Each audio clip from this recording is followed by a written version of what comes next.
introduce ourselves so that you just know where we're from. And then we'll ask you to introduce yourself and where you're from, and then you're here to testify on H706. Correct.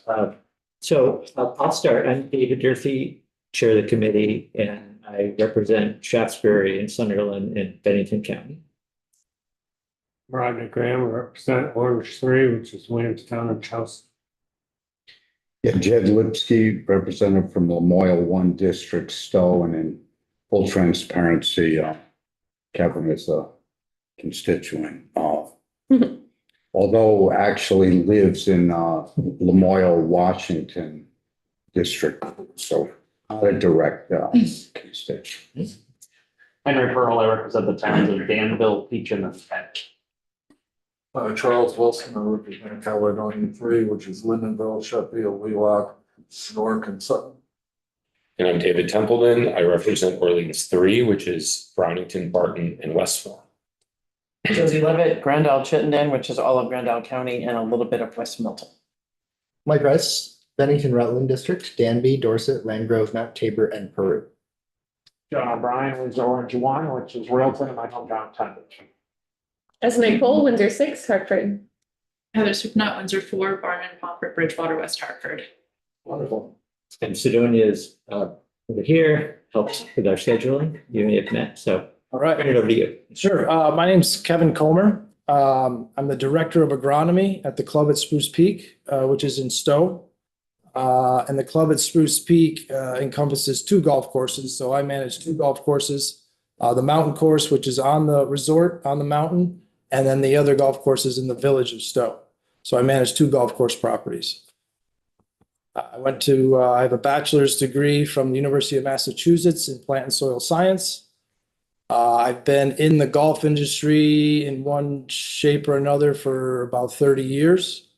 My current position, I've been there for about 20 years. And I'm the former past president of the Vermont Golf Course Superintendents Association. So I'm representing the golf industry and speaking about this bill. And on a side note, my wife and I own and operate a 2,000 high bush blueberry pick your own operation in Stowe, Vermont. So just to let you know that the concept of impacting our native pollinator populations and the importance of keeping them vibrant is not lost on me. So we'll talk about the golf course industry today, but without pollinators, our blueberry crop is nothing. So we'll start with that. So back to golf. Today, I'd like to just talk about who we are as a group, how we're currently regulated, and how we use neonicotinoids in our industry and why they're important to us. So as a group, golf course superintendent, and please stop me through this presentation at any time for questions. And I do have our written testimony if anyone needs them, or I should pass them around. Matt sent them out earlier. And then I have some copies of the pollinator chapter in our best management practice manual. I think, yeah, both of those, you can, if you haven't already, send them to Sidonia. She'll post them. Okay, yeah. So, yeah, We great. should have gotten them already. So golf course superintendents, we're an educated group. We're highly trained. Continuing education is simply part of our culture. We're always looking to improve. And also from the standpoint of we are pesticide applicators, so you need credits, continuing education for that. And our national association, you have to have a certain amount of continuing ed for that. So we are committed to continuing education. We are stewards of the land, and we are passionate about protecting the lands that golf is played on. Our office is the outdoors. Okay. So I'd like to talk about how we're currently regulated with the use of neonicotinoids, and it might paint a picture for you of what we go through currently. So it's all, the Agency of Agriculture has a golf course permitting program. Within this program, it's renewed annually. It's different from many other industries. And there's basically 4 parts that I want to talk about. One is that it's required that we submit an integrated pest management plan to the agency. So they have it on file and it's approved by them. Secondly, There's the way we get approval for the use of pesticides on golf courses. It's either we have to ask for the use and then it's on our permit. So there's two classes of pesticides when it comes to golf course permitting, the pre-screened list and the non-pre-screened list. The neonicotinoids are on the non-pre-screened list. The pre-screened list, all that chemistry is somewhat stable in the environment, so you don't have to do any extra requests for that. You just have to follow the label. The second group, of which the neonicotinoids are part of, is the non-pre-screened. And that is a highly regulated area to where if you want to use, say, a neonicotinoid, you have to go through what's called dilution analysis. And basically you have to, and it's a mathematical equation, okay? And it's all based on maximum allowable concentration and health advisory limits in our surface water and groundwater. So what it is you put in how much you want to use of, say, a neonic, where you want to use it, how many acreage you want to use. The formula presents, and you take your conditions of your golf course, your soil, your topography, all goes together in these dilution analysis and comes out if it's acceptable to use this product. No chance of runoff, no chance of groundwater contamination. So this in itself is restrictive of our neonic usage. At the mountain course, we can only use, I believe it's 15 acres when we want to use more, but we can't simply because this dilution calculations restricts our usage. So the third and fourth aspect of the current permitting program are brand new, okay? So as many of you know, the Agency of Agriculture updated their rules and regulations for pesticide use in Vermont in February of 2023. It was an extensive renovation of their rules and regs. One of them was that restricted use pesticides, of which the neonics are, that was a law passed a few years ago. You have to be a certified pesticide applicator to use that product. Before, it was where you didn't have to have a pesticide applicator license. All you had to be is supervised by someone who had an applicator license. Now, if you use a neonic, you have to be a certified applicator, meaning. Representative, that's a question. How many certified applicators do you have in the golf courses you manage? Currently, there's 4, Okay. plus myself, so there's 5 of us. There's 2 at each golf course plus myself. So that is, and then that, in essence, what it is you're an educated applicator. So you know what you're using, you know how the downfalls of it, or that you know how to use it. The fourth and most important aspect of these new rules and regulations is it is law that you need to have a 50-foot buffer between a pollinator native habitat, a 50-foot buffer of no application of any product that is potentially harmful to bees to your treated area. A 50-foot buffer. We deal with buffers that are 10 and 25 feet. This 50-foot buffer is extremely restrictive. And that is the law now. So that in itself, with all these other things, we are highly managed, highly regulated currently on the use of neonicotinoids. So that's kind of the nutshell of how we're regulated, because sometimes people don't know the intensity of our regulated world. Hi, thank you. For an industry that isn't dependent upon a yield for revenue, why are neonics critical? Conditions and quality. It's similar to the ski industry. It's a conditioned-based industry. So if you have poor conditions on your ski hill, people won't come. Humans are naturally attracted to good conditions. So if we don't use this product, it's basically, and I'll get into it in my second part of how we use it, the pests we are targeting, and what happens if we lose the tools to control these pests. So it basically comes down to conditions. And, we deal with playing surfaces, right? So it's similar to athletic fields. To our concentration is the playing surface. How good is it? How does the ball roll? Is it aesthetically pleasing? Things like that. So condition-based industry, similar to the ski industry. So, the fifth part of the regulations, well, it's not a law or is regulated, is the fact that in 2020, our industry created a best management practice manual. That was sent to you as well as a testimony. So you have that now. So we have best management practices for the golf course industry in Vermont. I'm proud to say that I was on the steering committee for basically it was a BMP manual created for New England, and then Vermont Golf Course Superintendents Association took that and applied it to this state only. So within this BMP manual, we have a chapter on how to use pesticides without harming pollinators. It's written out for everyone to use. The Vermont Golf Course Superintendents Association advocates for the use of this BMP manual, and it's right there in black and white. So we're focused on, and we know some issues that may arise with the use of pesticides and pollinators. So we've created this chapter in the BMP manual. So I'd like to move from that and now more into the nuts and bolts, what we use it for in this golf course industry. And it's basically, we use this product to control white grubs, okay? It's mainly the grub stage of the Japanese beetle. There's many other beetles, but it's basically the grub stage of a beetle. And what this grub does, gone uncontrolled, it basically eats the roots of the turf grass stand, and your turf grass stand will eventually thin out, demise, burn out because it has no root structure, and basically thin out. And especially the second part of grub damage is the fact that if it's gone untreated, the skunks come in at night and they basically rototill your fairways and tees and greens. So we're targeting the white grub.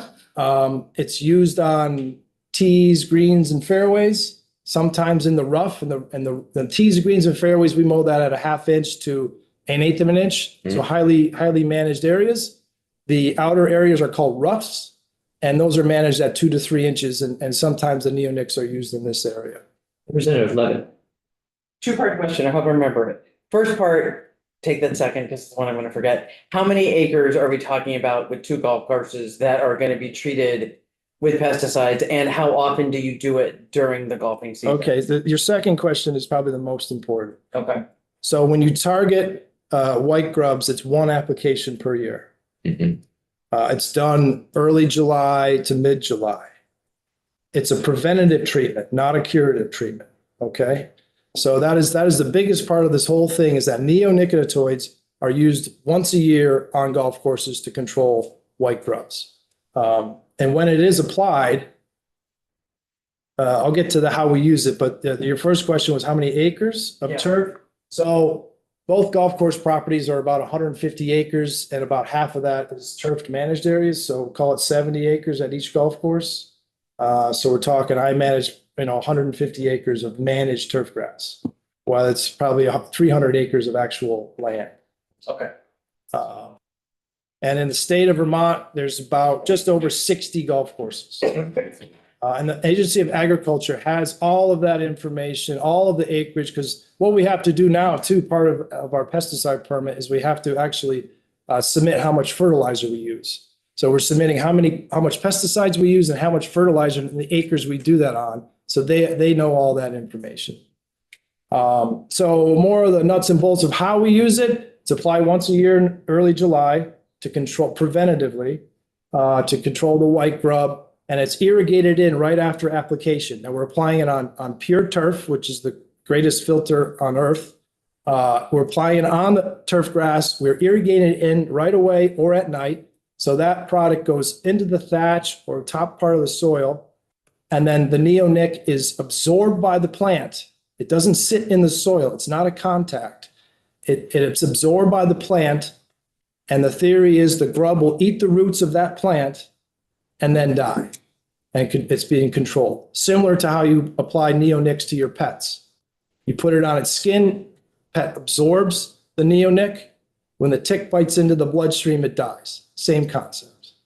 So that's how we use it. It's precision agriculture, if you may. We know the precise amount. It's usually sprayed through a sprayer, and sometimes it's applied with granules. I'm sorry, with, Granules, like fertilizer with fertilizer or things like that. So, but most of the time it's sprayed through a sprayer. So, that's how it's used on golf a courses. couple of questions about use, I think. I'm not sure who was first. Representative Rice? Yeah, just so when you say we use it once a year, is that, are you speaking about your golf course or about all 60 golf courses? Well, it's a generalization, but it's all golf courses. So how it's used is, I don't know how each golf course uses it. And we do use it at each golf course. Sometimes we skip a year if we see populations declining, or we use it every year, but sometimes we skip a year. So in general, in the turf industry, I can't say some golf courses just use it on greens. So I think the Agency of Ag would have that specific. But those aren't in, the specifics about neonic application aren't in the BMPs that you were talking about before, The BMPs has a chapter on how to apply, pesticides. well, more pesticides that are harmful to pollinators. So more specific to that. But doesn't lay out sort of like golf courses best management practices are that these will be applied no more than once per year. They'll be applied with the spray. I believe it is in that chapter. I believe it is. Okay. Yeah, how to use it correctly. Yeah, I couldn't find, just quickly, I haven't, just looking at it for the first time now, but I couldn't find reference to neonicotinoids specifically. Okay, I don't think they specify that. I think they say any product harmful to pollinators. Representative O'Brien? Where in the life cycle of the grub are you applying this? Because you must know, like, this is the great moment. Yeah, it's the early stages, because later stages of the grub, they're not impacted by any pesticide. So what it is I'm sure you've all seen it. The adult Japanese beetle emerges around July 4th. That's when you start to see them flying around your property. Right away, they mate, they lay their eggs into the soil, and then the eggs hatch and are turned into larvae, and you apply it just after, egg laying and when they formed as the early stages of the white grub. So that's why it's specifically early July. So the white grub is the Japanese beetle? Yes, the reproductive part of the Japanese beetle, yeah. There are some other beetles, but mainly in Vermont, it's the Japanese beetle. Representative Wilson? Yeah, the course that I play on, I play usually over 100 rounds. The summer, the course I play on, I've seen the result last summer that they didn't, or last 2 years, they didn't spray or granulize or whatever. And it literally tore up tee boxes, fairways. It's very destructive, and Yeah, it may sound funny, but the skunk damage is a reality. yeah. I mean, they literally come in, it's like wild hogs, they literally rototill the turf and there's Yeah. nothing left. Yeah. Being a condition-based industry, that's very impactful to us. Because then we have to reseed, put man hours, put, resources into renovating those areas. Now, to talk a bit more about the agronomics of it, if we lose neonics, there's only one other class of insecticide that preventatively controls the grub, and it's the diamides, okay? If we lose neonics, we are left with one type of chemistry to control this pest. Agronomically, that is a recipe for disaster because you form resistance. That grub will form resistance if it's continually applied and controlled with the same chemical class. It's uncharted waters, really, if we're left with one type of chemistry to control this pest. Now, like I said, there's two ways you control pests, right? Preventatively and curatively. Curatively is like you see it, you have a product, it'll kill it, control it right away. There is a curative control for white grubs, but the chemistry of that is so volatile that I don't know of any golf course that can get it on their permit, meaning it's highly soluble. It's somewhat toxic to humans. It's just an old type of chemistry that works.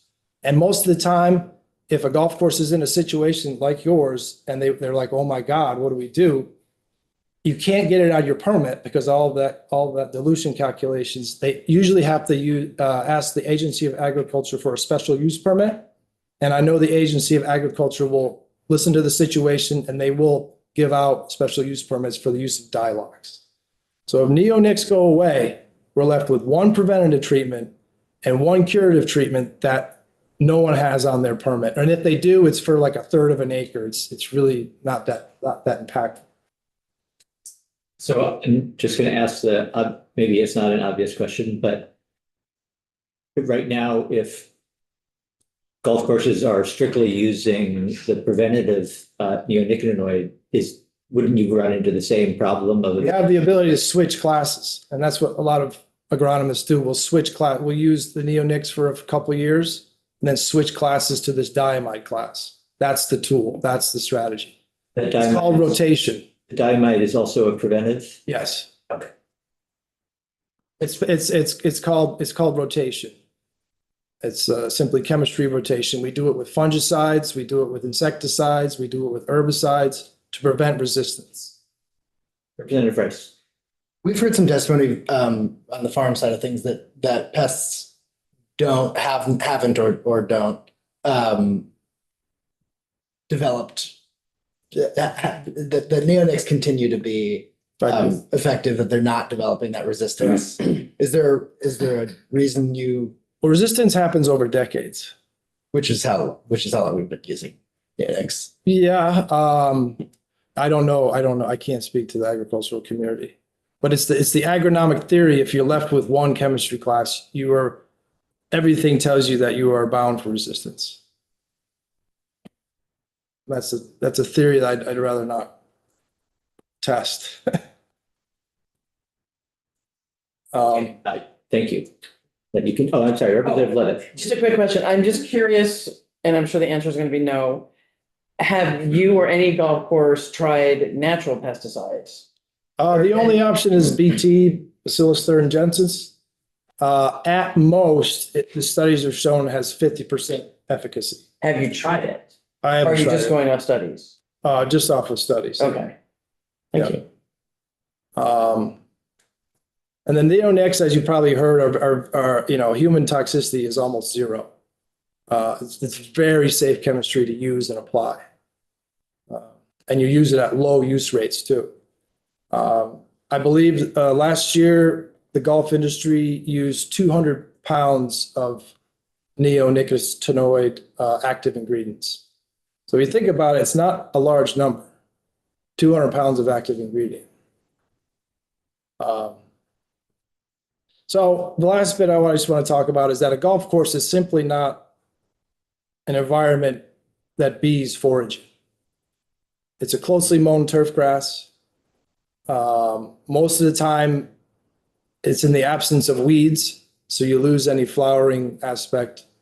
So we're in the absence of weeds. It's a closely mown area, and it's been proven that pollinators, they're not attractive to this environment.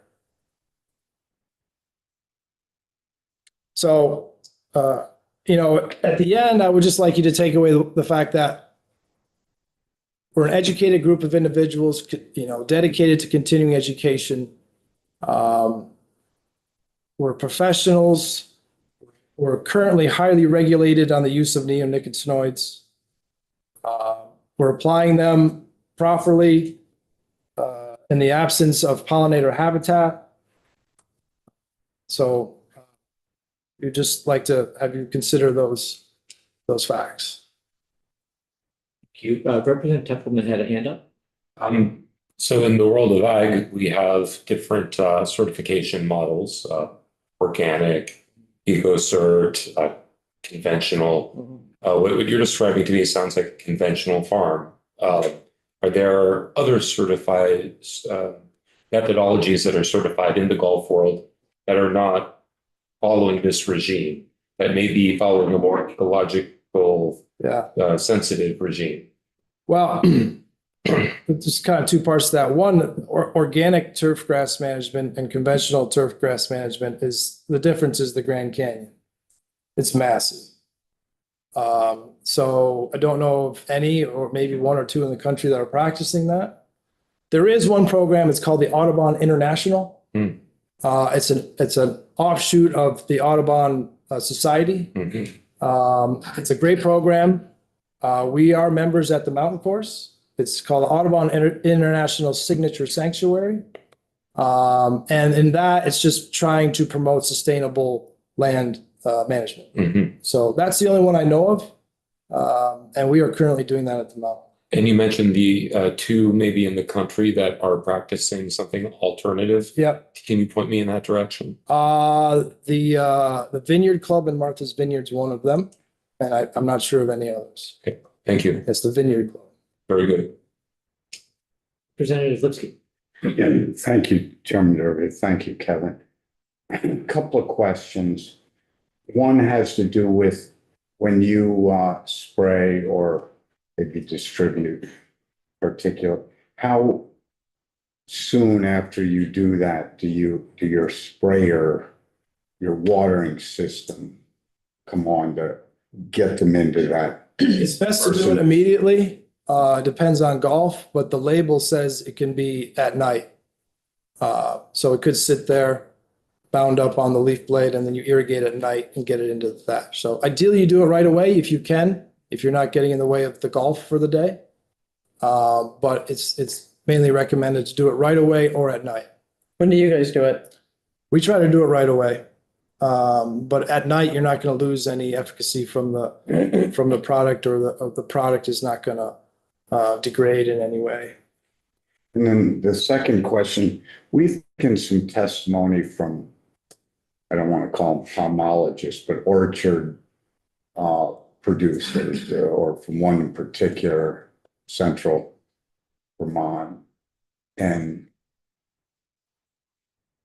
they were spraying trees and areas around them, and I think they were applying 4 times a year, but they were prohibited whenever the apple trees were in blossom. Specifically, of all the 4 times a year, it was never, ever when they were in blossom. So I'm just curious why golf courses, maybe it's such a specialized ecosystem, can It's probably survive on one application. probably the targeted pest. I'm not sure what they're targeting. For us, it's definitely the white grub. So the life cycle of that pest has it to where it's just once per year is an effective management tool. Representative Temple. And that's an invasive species, is it not? The Japanese beetle, Mm. I'm not sure. Yeah, I would imagine by the name it probably is. Yeah. I'm like the knotweed. Yeah, so, in closing, I just, you may think, why golf, right? Why should we protect golf? Why should we provide them the tools to have good conditions to attract customers? But just think of it in a way, you went around the room and described your towns. I'm trying to think of the towns, the golf courses. Like I said, there's over 60 in the state. But it's about protecting that small business. Golf is not a lucrative business, believe it or not. It's just not. It's hard business to run. It's very, the inputs needed are expensive. It's all weather-based. There's a lot of mom and pop golf courses all over the state that just do it for the passion of it and seem to squeak by. So just think of it as a small business in your community and helping that small business keep going and stay alive. Representative Supranant. Thank you. And I'm curious, you wouldn't happen to have the numbers of how much golf courses spend annually on these pesticides and what it costs, would you? I don't. That'd be wonderful if you could. Okay, I can give you what we spend, Sure, and then you could, extrapolate on that. that would be great. Sure. Senator Perron. Yeah, just another economic question. I was wondering if you had any numbers on gross, I don't know much about the golfing industry, but Yeah. in Vermont, as far as bringing in money for, state revenue, is that We're actively working on an economic impact study. The last one that was done was in 1996, and it's a little irrelevant now. Yeah. But we are actively working on that, and because that'll tell the story. Yeah. You're absolutely right. Representative O'Brien? I just wondered on your blueberry patch, do you hire a beekeeper to bring in hives or just rely on natural pollinators? And I like to, talk about that because, we worked with, I forget her name, Laura Johnson at UVM. She's a UVM extension we had some, on-site seminars at our blueberry patch. And she brought in the gentleman, that just finished the study, the wild bee study from the Vermont, Center for Eco Studies. And very eye-opening. Honeybees are very ineffective at pollinating blueberries. Just the structure of their body, and we depend heavily on our wild bee population. The other thing about honeybees is very interesting. They do not possess the wing vibration, the dual wing vibration that is very good for the blueberry pollination. So honeybees are very ineffective pollinators in the blueberry industry. The native wild bee population is much more effective. Senator Fritz? You apply neonics at the blueberry patch? No, that was my point. We don't use neonics. We do treat for the spotted wing Drosophila, the SWD. It's a terrible pest, and that's an invasive. That comes from elsewhere. Okay. So it's not so much the neonic usage, but it's the concept of, is there a decline in our native bee population? And I say no. And the only reason I say that, because I was part of the pollinator committee. Are you familiar with the Vermont Pollinator Protection Committee? It was required by Act 83 of the 2016 legislative session. And I was part of this. You can see my name in this whole committee report. And it was basically a move to see what is actually happening in our pollinator community. And it was a panel of various experts. They had all kinds of testimony. I testified on that. And Appendix B4 in this committee report, mandated by the legislature, they state that there was 275 species of native pollinators. What year are you? This was produced in February 2017. Okay. Now, I'm always bringing this up because I'm focused on the native pollinator community, habitat and populations. So are you familiar with the Vermont Center of Eco Studies? I referenced this before. They just commissioned a wild bee survey from 2019 to 2020 and just published it. The gentleman that did the study's name is Spencer Hardy. He states that there are 352 species of wild bees in Vermont. Within that time period, our wild bee species increased by 77 species. We have testimony from not Mr. Hardy, but someone else who worked on that report, either later this week or next week. Representative Levitt, did you have a hand up? I withdraw my hand. Okay.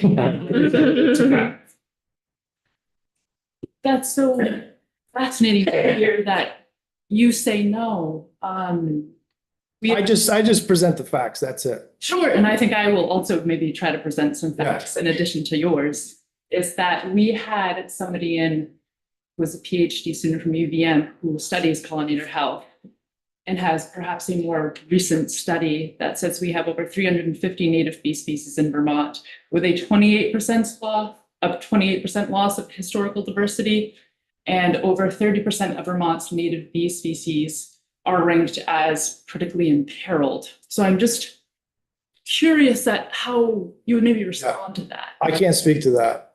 All I know is that I was part of this committee, this Pollinator Protection Committee. And at the time in 2017 or 16, they said there was 275 species. this study comes out now and says there's 352, 350. That's all I know. And I'm only bringing it up because I was active in this. I spent my time going to this committee, listening to them, testifying. And now we have this latest study that says there's more. I just, for me as a blueberry grower who depends on our native bee populations, if there's an ebb and flow of species, that's the way it is. But all I know is that every year they find new species of our wild bee population. I think to respond to that, perhaps what we're looking to mitigate is that ebb and flow, and looking to figure out ways in which we would like to prevent that from occurring if it's at the hands of humans for that purpose. Understood.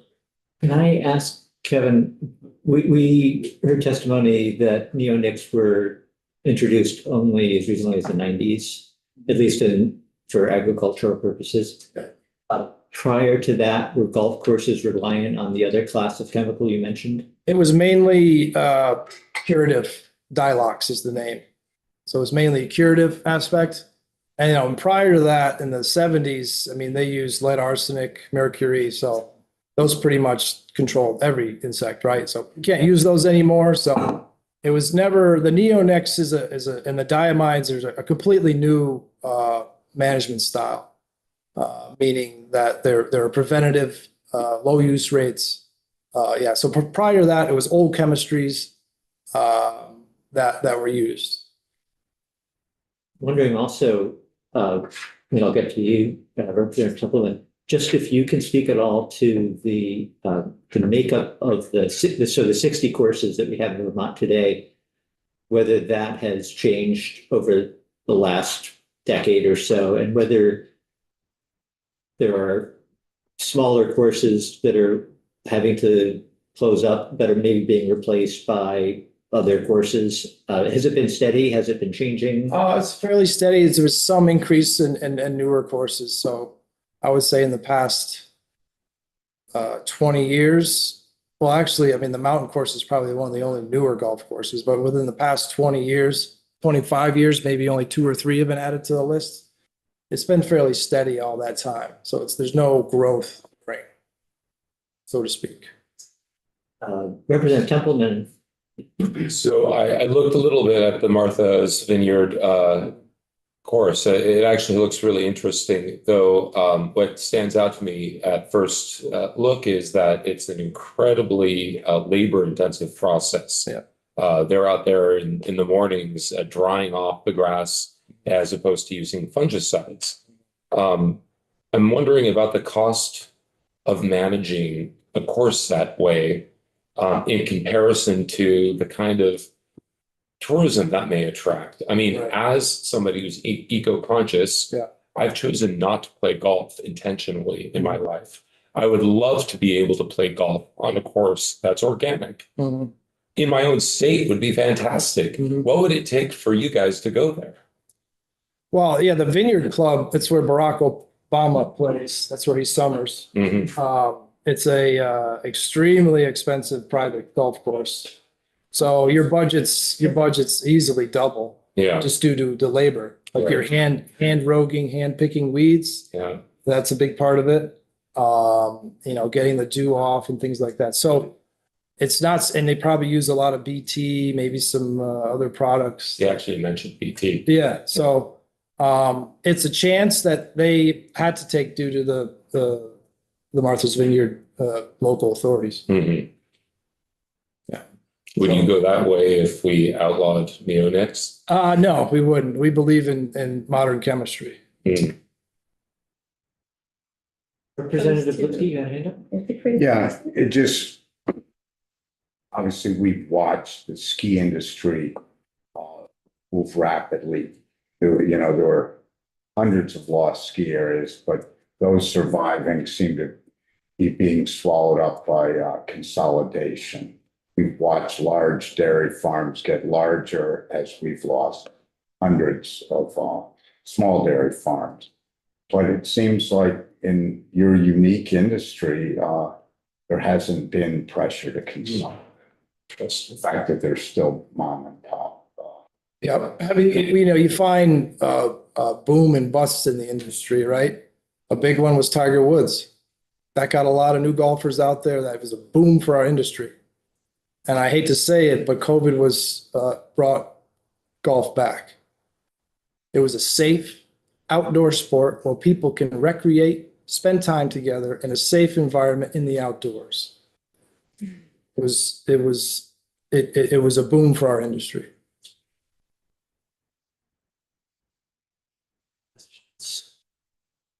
Kevin, thank you. Oh, one more, Representative. No, I was just looking at a map of Japanese beetles and I didn't realize they're not, at least in this map on 2006, they weren't established all across the country. Like they started in New Jersey and they moved out. So like the Pebble Beaches of the world, they don't have to use neonates like the courses in California. So I think they do for maybe other pests, maybe not so much. You can use it for the annual bluegrass weevil, and Pebble Beach is predominantly annual bluegrass. And there's a devastating pest called the annual bluegrass weevil that it's probably used for. different bugs. Different bugs, yeah. So yeah, hopefully I educated on who we are, how we use this product, why it's important to us, and our limitations if it goes away. And we feel like we are very safe applicators of this product. Thank you for your testimony. And Thank you. Yeah, if there's any of the questions that you were asked that you were able to respond to later, send it to Sidonia. Yeah, and I owe you some financial numbers. Please. Use, yeah. And please look over the BMP manual for golf courses. We worked really hard on that. It was one thing that was lacking, but now it's right there and it's a beautiful document. So thank you. Thank you. I'm a quick question related to mountain.